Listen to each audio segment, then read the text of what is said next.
सदियों से चला आ रहा एक पुरासरार सिलसिला अचानक बड़ी बेदर्दी से तोड़ दिया गया था। सदियों से ये रिवायत चली आ रही थी कि शयातीन और सरकश जिन्नात एक दूसरे के कंधों पर सवार होकर तह दर तह आसमानों की बुलंदियों तक पहुंच जाया करते थे। वो आसमानी दुनिया के करीब छिप कर बैठते और फरिश्तों की वो खुफिया गुफ्तगू चुराने की कोशिश करते जो कायनात के निजाम और मुस्तकबिल के फैसलों के बारे में होती थी।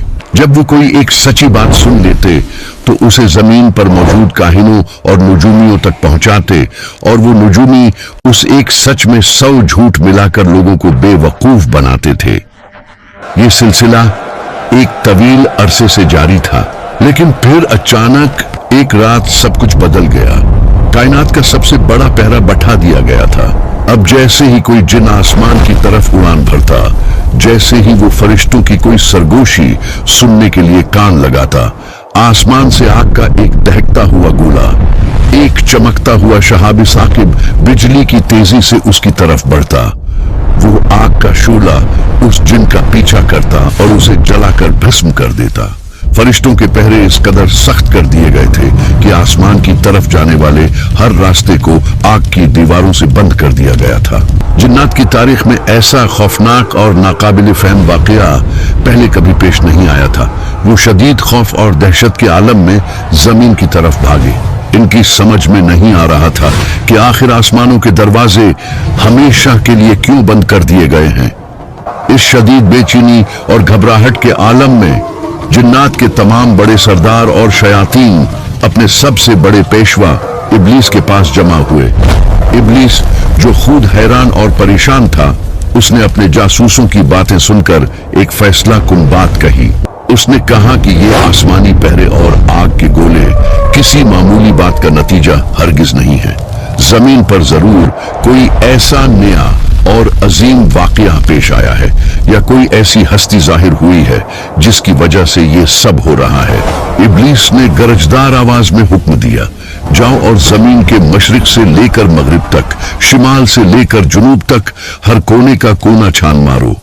समंदरों की गहराइयों से लेकर पहाड़ों की चोटियों तक और रेगिस्तानों के जर्रे जर्रे में तलाश करो कि वो कौन सी ताकत है जिसने हमारी आसमानी उड़ानों पर पाबंदी लगा दी है। इब्लीस के इस सख्त हुक्म के बाद जिन्नात के बड़े बड़े और ताकतवर लश्कर जमीन के हर हिस्से में फैल गए। वो इन देखी मखलूक हवाओं के दोष पर सफर करती हुई इस राज की तलाश में मारी मारी फिरने लगी।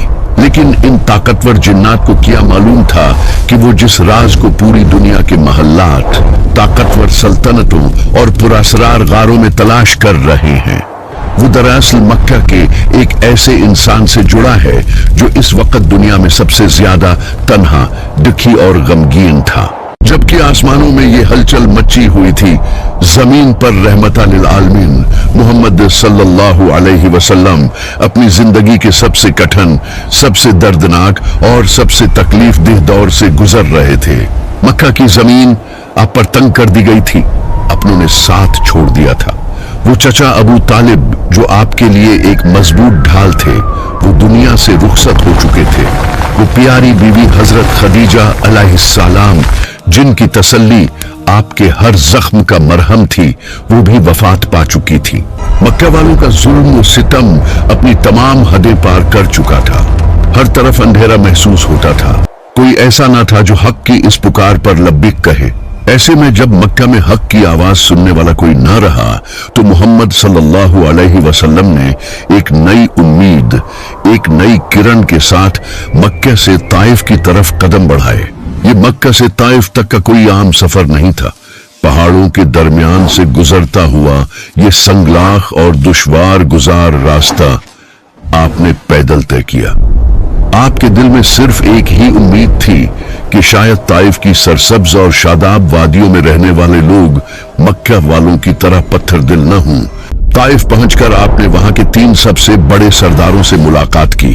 आपने इन्हें इंतहाई मोहब्बत, नरमी और दिलसूजी के साथ इस्लाम की दावत दी। आपने इन्हें जहन्नम की आग से डराया और जन्नत की खुशखबरी सुनाई। लेकिन ताइफ के इन मुतकब्बिर और मगरूर सरदारों ने जो जवाब दिया, उसने सिर्फ आपका दिल ही नहीं तोड़ा बल्कि कायनात को भी रुला दिया। انہوں نے نہ صرف آپ کی بات ماننے سے انتہائی حقارت کے ساتھ انکار کر دیا بلکہ طائف کے اوباش، آوارہ اور بے وقوف لڑکوں کو آپ کے پیچھے لگا دیا۔ یہ تاریخ انسانی کا وہ سیاہ ترین دن تھا جب کائنات کے سب سے عظیم انسان کو طائف کی گلیوں میں پتھر مارے گئے۔